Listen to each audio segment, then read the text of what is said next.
नमस्कार, स्वागत है आप सभी का जी दिल्ली एनसीआर हरियाणा पर। यह है साल का 310वां दिन और सुबह के 8:30 बज चुके हैं और आप देखना शुरू कर चुके हैं हमारा एक खास कार्यक्रम दिल्ली वाला रेडियो टीवी। मैं हूं आपके साथ प्रिया शर्मा और मैं हूं आपके साथ पूजा खंडूरी। समय हो चुका है आपको आपके मतलब की खबर बताने का। आपको बताएंगे रेडियो और टीवी के एक गजब कॉम्बिनेशन में, एक अनोखे लहजे में और एक अलग अंदाज में, जहां आपको खबरें हम सुनाएंगे भी और खबरें दिखाएंगे भी। आपकी गलियों से लेकर आपके दिल भर की जितनी भी कहानियां हैं, पल पल की अपडेट्स आप तक पहुंचाएंगी और एक अलग अंदाज में पहुंचाएंगे। तो कान खोलो, दिल लगाओ और जुड़ जाओ हमारे साथ, जो कि आप देख रहे हैं हमारा एक खास कार्यक्रम दिल्ली वाला रेडियो टीवी।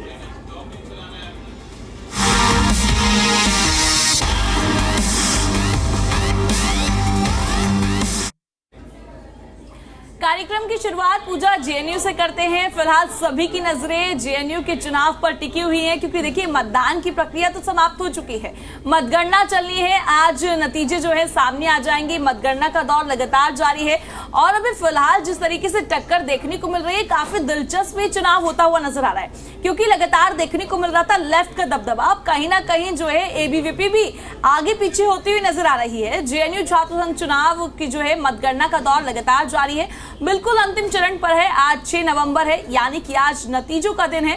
आज नतीजे बिल्कुल सामने आ जाएंगे, सभी के सामने होंगे और इस बार सीधा मुकाबला जो है वो लेफ्ट और एबीवीपी के बीच में देखने को मिल रहा है। शुरुआती रुझानों में लेफ्ट जो है अभी आगे चल रहा है और वही कहीं ना कहीं एबीवीपी भी अब आगे पीछे होता हुआ नजर आ रहा है। बिल्कुल, देखिए एबीवीपी ने महासचिव पद पर काफी कड़ी टक्कर दी है और इस कांटे की टक्कर में जेएनयू के छात्र राजनीति को एक बार फिर से देश के सबसे चर्चित छात्र राजनीति बना दिया है। एक तरफ तो लेफ्ट यूनिटी है, समावेशी है, सुलभ है, लोकतांत्रिक जेएनयू को बचाने के एजेंडे पर लड़ रही है, तो वहीं एबीवीपी है, प्रदर्शन और राष्ट्रवाद के मुद्दों पर छात्रों को साधने का प्रयास कर रही है। एबीवीपी ने एक दशक बाद सेंट्रल पैनल में संयुक्त सचिव पद जीतकर बड़ी वापसी की है।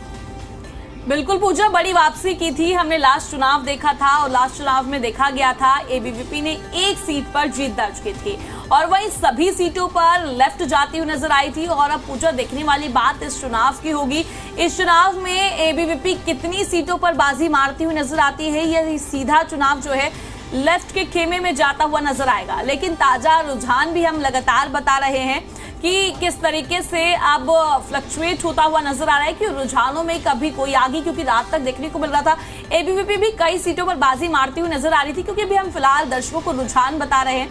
वहीं अभी फिलहाल जो है लेफ्ट आगे चल रही है और महासचिव पद पर अभी एबीवीपी आगे चल रही है। और देखने वाली बात होगी क्या कुछ नतीजे आते हैं। शाम तक सभी तस्वीरें क्लियर होती हुई नजर आएंगी। जेएनयू में वामपंथी छात्रों का गढ़ माने जाने वाले जो है किले को भेदना अभी भी आसान नहीं है, क्योंकि देखिए पूजा, जब हम जेएनयू का इतिहास देखते हैं तो पूरा इतिहास जब देखा जाता है लेफ्ट का गढ़ माना जाता है। क्योंकि हम अगर 25 से 30 सालों की मैं बात करूं, उससे पहले की भी जेएनयू में लेफ्ट का ही दबदबा रहा है और आखिरी चुनाव की जब बात की जाए तो एक सीट केवल एबीवीपी के खेमे में गई थी। और इस बार भी जो है एबीवीपी कहीं ना कहीं कॉन्फिडेंट नजर आ रही है कि भाई इस बार एबीवीपी जो है जीत दर्ज करती हुई नजर आएंगी और चारों की चारों सीटों पर जो है दावा करते हुए नजर आ रहे हैं। और ये देखने वाली बात होगी क्या रहता है। बिल्कुल, जवाहरलाल नेहरू विश्वविद्यालय छात्र संघ का जो ये चुनाव है उसकी मतगणना लगातार जारी है। एबीवीपी और लेफ्ट का दबदबा देखने को मिल रहा है। इस बार जेएनयू में एबीवीपी और लेफ्ट यूनिटी के बीच में कड़ा मुकाबला है। लेफ्ट यूनिटी में कौन कौन है? आईसा है, एसएफआई है, जीएसएफ है, ये संघ इसमें शामिल है। तो वहीं चुनाव 4 नवंबर को हुए थे, जिसमें 67% छात्रों ने वोट डाला। चुनाव का रिजल्ट आज शाम को आ जाएगा, नतीजे जो है वो आज शाम को सामने आ जाएंगे। जेएनयू छात्र संघ चुनावों में आने लगे हैं। फिलहाल थोड़े थोड़े नतीजे तो सामने आने लगे, हम अपने दर्शकों को भी बता ही रहे हैं और जेएनयू चुनावों में चौंकाने वाले नतीजे भी सामने आ रहे हैं। जेएनयू छात्र संघ चुनाव में कहीं पर लेफ्ट आगे नजर आ रहा है तो कहीं पर एबीवीपी। चारों सीटों पर लेफ्ट के प्रत्याशी जब पहले दौर की काउंटिंग हो रही थी तो वो आगे नजर आ रहे थे। वोटों की गिनती हालांकि अभी भी जारी है। शाम तक सभी सीटों के फाइनल नतीजे भी आ जाएंगे। तो ये बात बिल्कुल आपने ठीक बोली कि जवाहरलाल नेहरू यूनिवर्सिटी में लेफ्ट का दबदबा लंबे समय से रहा है और उसी से चुनाव जीतकर जो तमाम अलग अलग पदों पर कैंडिडेट्स हैं वो आते भी हैं और छात्रों के जो इश्यूज होते हैं इनको रिजॉल्व भी करते हैं।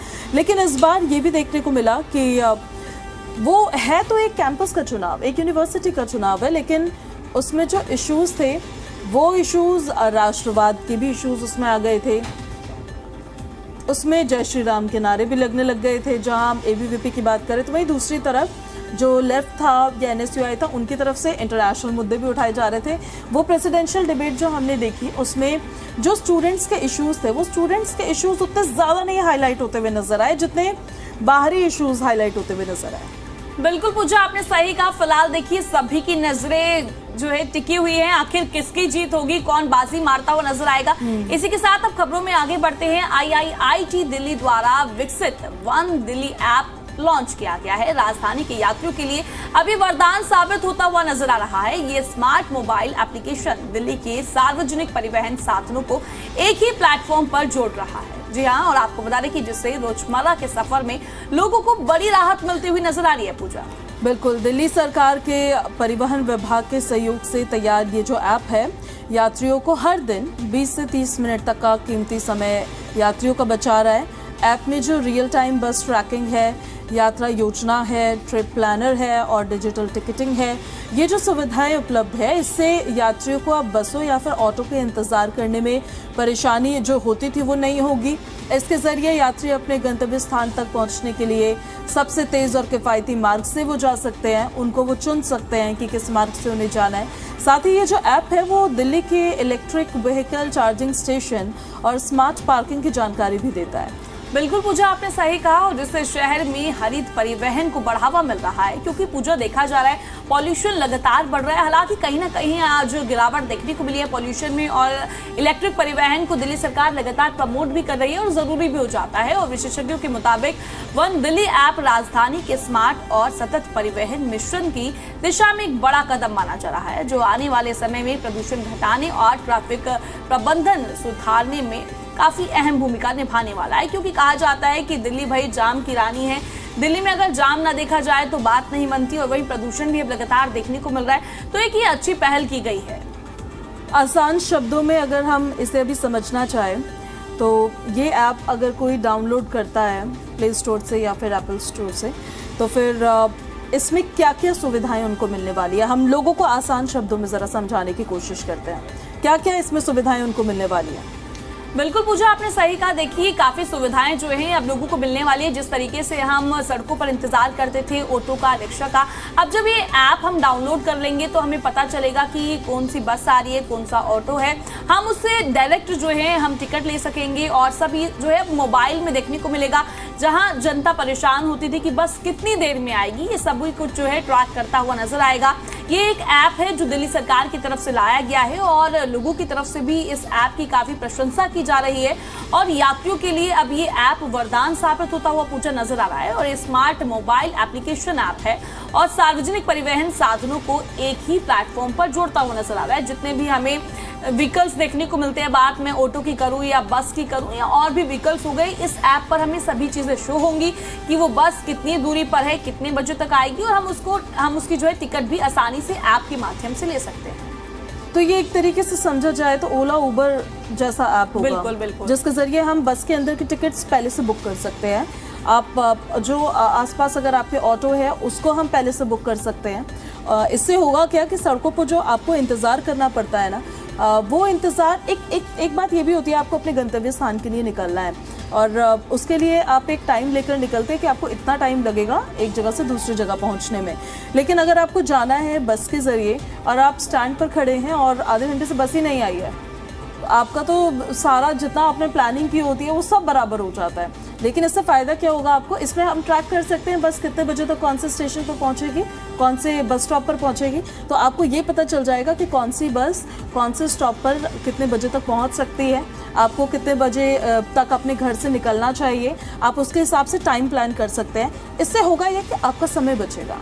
बिल्कुल, और रोजमर्रा के सफर में लोगों को बड़ी राहत मिलती हुई नजर आ रही है। जिस तरीके से लोगों को परेशानी का सामना करना पड़ता था, अब देखिए पूजा, जिस तरीके से डिजिटल इंडिया लगातार प्रधानमंत्री नरेंद्र मोदी की तरफ से प्रोत्साहित किया जा रहा है और वो देखने को भी मिल रहा है धरातल पर। लगातार सभी चीजें डिजिटल होती हुई नजर आ रही है और दिल्ली सरकार की परिवहन विभाग के सहयोग से तैयार किया गया है ये ऐप। और यात्रियों को इससे काफी जो है अब जिस तरीके से परेशानी होती थी और अब वो परेशानियां जो है खत्म होती हुई नजर आ रही है, क्योंकि हमें काफी परेशानियों का सामना करना पड़ता था। हमारे 15 से 20 मिनट तो ऐसे चले जाते थे व्हीकल ढूंढने में, व्हीकल चेंज करने में। अब जो ये ऐप लॉन्च किया गया है, इससे प्रतिदिन 20 से 30 मिनट तक का जो है हमारा कीमती समय सीधे तौर पर बचता हुआ नजर आएगा। तो ऐप में देखिए आपको रियल टाइम बस ट्रैकिंग, जिसका जिक्र हम कर रहे थे, ये आपको पता चल जाएगा किस समय पे कौन से बस स्टॉप पे बस पहुंचने वाली है। और ट्रिप प्लानर करके वहाँ पर एक सेगमेंट होगा, उसमें आप जा सकते हैं और वहाँ से आपको ये पता चल जाएगा। और डिजिटल टिकटिंग भी कर सकते हैं आप। बिल्कुल पूजा, आपने सही कहा। तो ये हमारे दर्शकों के लिए काफी अहम खबर रही, क्योंकि लोगों को काफी परेशानी का सामना करना पड़ता है, क्योंकि कहते हैं ना पीक आवर्स होते हैं, सभी को अपने ऑफिस जाना होता है। अभी ये ऐप लॉन्च किया गया जो कि काफी अच्छा है। देखिए, बात तो हमने ऐप को लेकर की, अब इसी के साथ खबरों में आगे बढ़ते हैं। पूजा, आपने एक चीज नोटिस की है, अब मौसम में कहीं ना कहीं बदलाव देखने को मिल रहा है। सुबह हल्की हल्की धूप देखने को मिलती है, दोपहर में वही शाम को मौसम काफी ठंडा हो जाता है। दिल्ली में मौसम में बदलाव देखने को मिल रहा है। दिन के समय हल्की धूप नजर आती है, लेकिन सुबह और शाम की बात की जाए तो हल्की ठंडक का अब एहसास होने लगा है। नवंबर के महीने में तापमान में गिरावट और ठंडी हवाओं के साथ लोग अब सर्दियों की आहट महसूस कर रहे हैं। मौसम विशेषज्ञों के मुताबिक आने वाले दिनों में न्यूनतम तापमान और भी ज्यादा कम हो सकता है। साथ ही हवा की गुणवत्ता भी कुछ इलाकों में खराब रहने की संभावना है। नागरिकों को सर्दियों के मौसम में स्वास्थ्य का ध्यान रखते हुए आवश्यक सावधानियां बरतने की सलाह दी गई है। देखिए पूजा, जरूरी भी हो जाता है। जिस तरीके से अभी फिलहाल तो नवंबर का महीना शुरू हुआ है, सुबह और शाम हल्की ठंड होने लगी है। आने वाले समय में और भी ठंड दस्तक देती हुई नजर आएगी, पर अब मौसम काफी अजीब सा हो गया है कह सकते हैं, और अच्छा भी कह सकते हैं। सभी के अपने अपने मायने हैं, क्योंकि लोगों की तरफ से ये भी कहा जाता है कि भाई ये मौसम जो है बीमार कर देगा, क्योंकि सुबह और शाम ठंड देखने को मिलती है। काफी लोगों की तो अब जैकेट भी निकल गई है। हम शाम को जो सड़कों पर निकलते हैं तो जो बाइक पर होते हैं देखा जाता है वो जैकेट पहनकर निकलते हैं। क्या आपने नोट किया है? बिल्कुल, सुबह तो मेरी भी जैकेट निकल गई है। सुबह के वक्त में भी ठंडा होता है, क्योंकि मौसम रात के वक्त से वो तापमान गिरना शुरू हो जाता है। और हम तो काफ़ी अर्ली मॉर्निंग ऑफिस आते हैं, तो उस टाइम पे ठंडा रहता है, तो सुबह की जैकेटें तो हमारी भी निकल गई। लेकिन ये बात बिल्कुल ठीक है कि ये मौसम बीमार होने वाला है, क्योंकि आपको सुबह शाम ठंड लगने वाली है। आपको दिन में जब धूप निकल जाएगी तो गर्मी लगने वाली है। ऐसे में आपको अंदाज़ा नहीं लगता है कि आपको क्या पहनना चाहिए, क्या नहीं पहनना चाहिए, कैसे आपको ठंडा पानी पीना चाहिए, आपको गर्म पानी पीना चाहिए। आप कोई चीज़ फिगर आउट नहीं कर पाते। लेकिन क्या आप फिगर आउट कर सकते हैं, वो ये है कि ठंड का आगमन हो चुका है। और ये भी फिगर आउट कर सकते हैं कि प्रदूषण है, उस प्रदूषण के बीच में ये ठंड भी 2025 की ठंड भी उस प्रदूषण के बीच में ही बितानी होगी। तो इसीलिए अपना ख्याल रखें, उसके लिए खुद ही सावधानियां बरतें और अपने आप को सुरक्षित रखें। बिल्कुल, दिल्ली वासियों को नवंबर की शुरुआत के साथ ही अब हल्की हल्की ठंड का एहसास होने लगा है और दिन में हल्की धूप नजर आती है।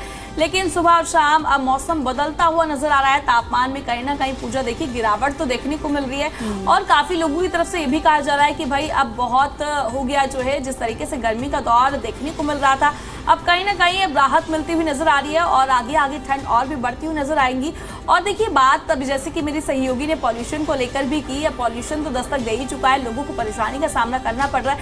अब जिस तरीके से हवा चलती हुई नजर आ रही है, मौसम में बदलाव देखने को मिल रहा है, क्योंकि कहीं ना कहीं कई जगहों पर बारिश भी दस्तक देती हुई नजर आ रही है, जिस वजह से अब पॉल्यूशन में भी गिरावट देखने को मिल रही है और मौसम काफी ठंडा और सुहाना होता हुआ नजर आ रहा है। सर्द हवाओं और दिन रात के तापमान में अब काफी अंतर देखने को मिल रहा है, क्योंकि कारण क्या है अब इस पर भी बात करेंगे। आखिर मौसम बदल क्यों रहा है? देखिए बदलना तो जरूरी है, क्योंकि ठंड दस्तक दे रही है, और जिस तरीके से मौसम बदल रहा है, सुबह और शाम ठंड महसूस हो रही है और दोपहर में गर्मी देखने को मिलती है। विशेषज्ञों ने लोगों से जो है बातचीत के माध्यम से उन्होंने सलाह दी है कि किस तरीके से अपना ध्यान रखें, मास्क पहने घर से बाहर निकलने से पहले, और जो भी आपकी गतिविधियां होती है, जैसे कि आप बाइक चलाते हैं, ये जो बच्चे हैं वो सुबह और शाम हल्की हल्की जो स्वेटर्स होते हैं वो पहनना आप शुरू कर दें। साथ ही बाहर की जो आपकी गतिविधियां उनको भी सीमित ही रखें। बहुत ज़्यादा ज़रूरी नहीं है तो बाहर मत ही निकलिए। सर्दियों में वैसे भी कौन ब्लैंकेट से बाहर निकलना चाहता है, तो ऐसे में अवॉइड करिए। जैसा प्रिया ने भी अभी कहा कि सुबह के वक्त में और शाम के वक्त में अभी क्योंकि तापमान में गिरावट दर्ज की जा रही है, तो मौसम ठंडा हो रहा है, तो इसीलिए आपको वुलन क्लोथ्स बिल्कुल पहनने चाहिए। और इसी के साथ साथ उस टाइम पर बाहर निकलना भी आपको थोड़ा अवॉइड ही करना चाहिए, क्योंकि जब टेम्परेचर कम होने लगता है तो प्रदूषण और ज़्यादा गंभीर स्थिति में जाने लगता है, एयर क्वालिटी और ख़राब होने लगती है। दिन के टाइम पे तो धूप निकल जाती है, थोड़ा मौसम साफ़ हो जाता है, खुल जाता है, लेकिन सुबह शाम के वक्त में खुद ही अलर्ट रहेंगे तो ज़्यादा बेटर रहेगा आपके लिए। हालांकि अब दिल्ली का मौसम यही है, आने वाले दिनों में भी इसी तरीके से आपको देखने को मिलेगा। अब तो ठंड और ज़्यादा बढ़ेगी और दिन के टाइम में भी आने वाले समय में आपको ठंड महसूस होने लगेगी, क्योंकि दिल्ली की ठंड को लेकर ऐसा कहा जाता है कि बहुत ही शानदार ठंड होती है अगर ये प्रदूषण ना हो तो। बिल्कुल पूजा, आपने सही कहा। और अब कहीं ना कहीं प्रदूषण में गिरावट भी देखने को मिल रही है। मौसम काफी सुहाना हो चुका है, सुबह और शाम अब ठंड देखने को मिल रही है। अब कहीं ना कहीं आपको भी सावधानी बरतनी जरूरी है, क्योंकि देखिए अब ये मौसम जो है बीमार करने वाला है। आपने एक चीज नोट की होगी, हमारे ऑफिस की बात करें, बाहर की बात करें, अपने आसपास सबने नोट की होगी, लोग अब बीमार हो रहे हैं। सभी को जो है अब वायरल हो रहा है, खांसी हो रही है, जुकाम हो रहा है, क्योंकि मौसम बदल चुका है और लगातार अब हल्की हल्की ठंड दस्तक दे रही है। और हम सुबह और शाम जैसे ही घर से बाहर निकलते हैं ऐसा लगता है कि भाई ठंड आ गई, और वैसे जब दोपहर आती है तो लगता है कि भाई इससे ज्यादा गर्मी हो ही नहीं सकती है, क्योंकि इतनी तेज धूप होती है और सुबह और शाम मौसम काफी अच्छा हो गया है। बिल्कुल। और दिल्ली के मौसम के साथ अपडेट्स जो हम आपको दे रहे हैं वो हम आपको जहरीली हवा को लेकर भी बता देते हैं दिल्ली की, क्योंकि हवा तो काफ़ी ज़्यादा जहरीली बनी हुई ही है और प्रदूषण की स्थिति बहुत ज़्यादा खराब मात्रा में दर्ज की जा रही है। दिल्ली की जहरीली हवा में हालांकि थोड़ा सा बस माइन्यूट सा सुधार होता हुआ नजर आया है। दिल्ली में जो एयर क्वालिटी इंडेक्स है वो 300 से अब नीचे आ गया है। कई इलाकों में जो कल 300 को क्रॉस कर गया था, 280 के पार बवाना में रिकॉर्ड हुआ है, जो सबसे खराब है। और बवाना में दरअसल 319 रिकॉर्ड हुआ है, लेकिन जो ओवरऑल औसतन है वो 280 रिकॉर्ड हुआ है। आनंद विहार और बवाना में हवा बेहद खराब है। लोधी रोड पर हवा थोड़ी बेहतर है, एयर क्वालिटी इंडेक्स 224 रिकॉर्ड हुआ है। बिल्कुल पूजा, आप देखिए जिस तरीके से प्रदूषण बढ़ता हुआ नजर आ रहा था, अब कहीं ना कहीं हल्की गिरावट देखने को मिली है। और बात करें बवाना में तो लगातार जो है प्रदूषण बढ़ता हुआ ही नजर आ रहा है, अभी भी 300 प्लस दर्ज किया गया है। दिल्ली के खतरनाक स्तर पर जिस तरीके से हवा पहुंचती हुई नजर आ रही थी, और वहीं कहीं ना कहीं सुधार देखने को मिल रहा है।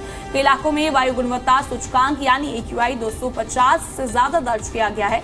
आनंद विहार, ITO और मुंडका में 270 से ऊपर किया गया है। और बवाना में सबसे खराब हवा बनी हुई है, AQI 319 पार पहुंच चुका है। और जबकि लोधी रोड पर मामूली सुधार देखा गया है। प्रदूषण के कारण लोगों को अब सांस लेने में और आंखों में जलन जैसी परेशानियों का सामना करना पड़ रहा है।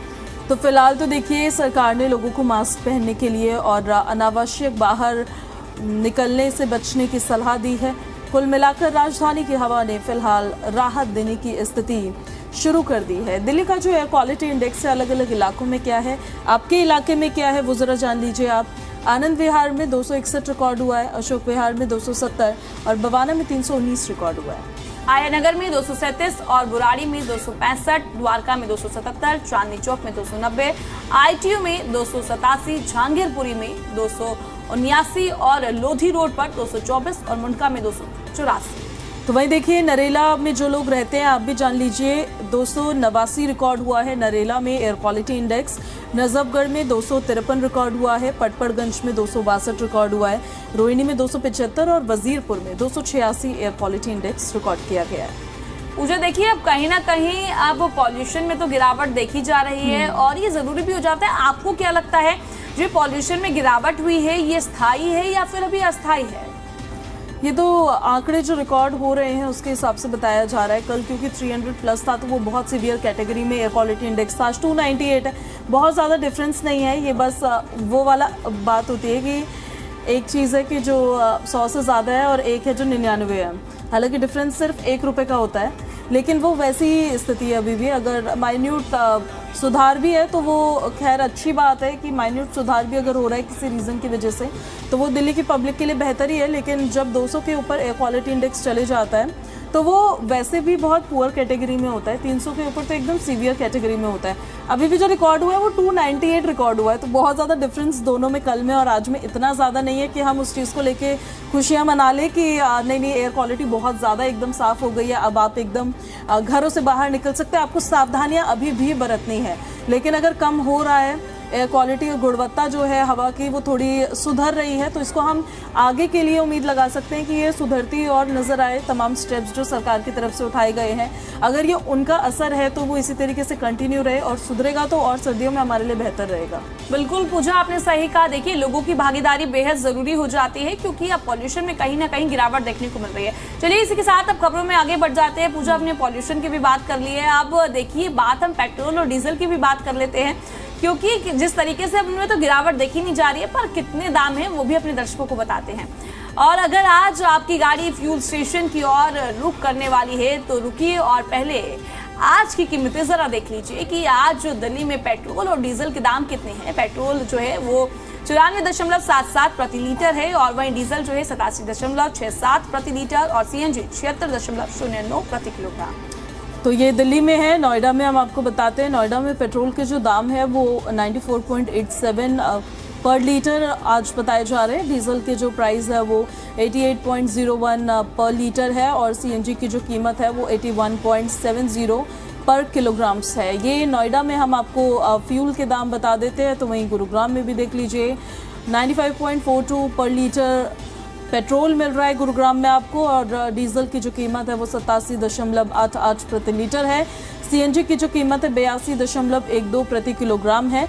यहाँ पर तो देखने में ऐसा लग रहा है कि सबसे सस्ता पेट्रोल जो है प्रिया वो दिल्ली में मिल रहा है, हालांकि कुछ पैसों का ही डिफरेंस हो बस। तो बिल्कुल पूजा, आपने सही कहा। आप देखिए जिस तरीके से हम देख रहे हैं कि पेट्रोल और सीएनजी के दामों में गिरावट तो देखने को नहीं मिल रही है, स्थायी बना हुआ है। अब कहीं ना कहीं दिल्ली में सीएनजी के दामों में राहत मिलती हुई नजर आ रही है और वही कहीं ना कहीं अब लोग इलेक्ट्रिक व्हीकल्स की ओर भी रुख करने लगे हैं, क्योंकि सभी को इंतजार यही है कि भाई पेट्रोल और सीएनजी के दाम कम होंगे, पर वो तो नहीं हो रहे। जिस तरीके से लोग पेट्रोल से सीएनजी पर स्विच करते हुए नजर आए, अब सीएनजी से इलेक्ट्रिक व्हीकल्स पर स्विच करते हुए नजर आ रहे हैं। बिल्कुल, वो इलेक्ट्रिक व्हीकल्स पर स्विच करेंगे तो एनवायरनमेंट के लिए भी बेटर ही होगा। लेकिन कल मैंने एक रील देखी जिसमें एक इलेक्ट्रिक व्हीकल ही थी, एक गाड़ी थी वो जो बीच रास्ते में बंद पड़ गई थी और उसका स्टीयरिंग जाम हो गया था।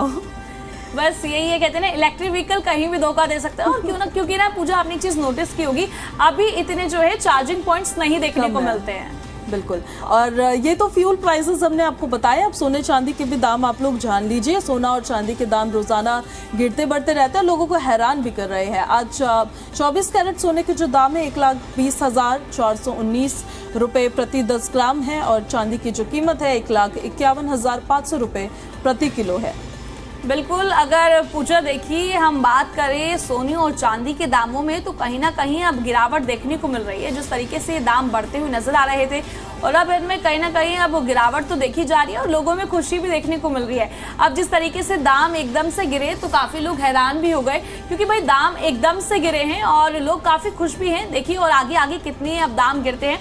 अब देखिए पूजा, समय जो है समाप्ति का होता हुआ नजर आ रहा है। अब एक नजर जो है इतिहास पर भी डाल लेते हैं। 6 नवंबर यानी कि आज ही के दिन 1943 में सुभाष चंद्र बोस के नेतृत्व में जो है provisional government of Azad Hind को अंडमान और निकोबार आइलैंड आज के समय में भारत के कवायद क्षेत्रों में का नियंत्रण सौंपा गया था। तो इसी के साथ हमारे इस खास कार्यक्रम में इतना ही।